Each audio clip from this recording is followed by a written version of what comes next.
أعوذ بالله من الشيطان الرجيم. بسم الله الرحمن الرحيم.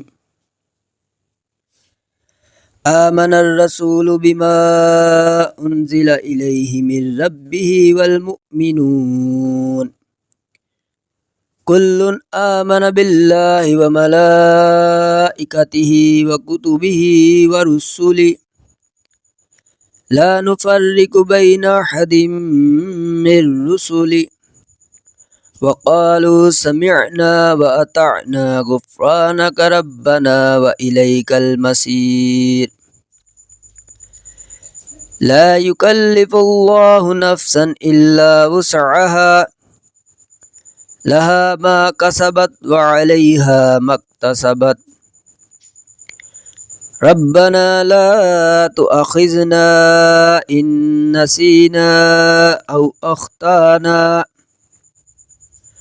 ربنا ولا تحمل علينا إسرا كما حملته على الذين من قبلنا ربنا ولا تحملنا ما لا طاقة لنا به واعف عنا واغفر لنا وارحمنا أنت مولانا فانصرنا على القوم الكافرين. صدق الله العظيم. الله الله الله الله الله الله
الله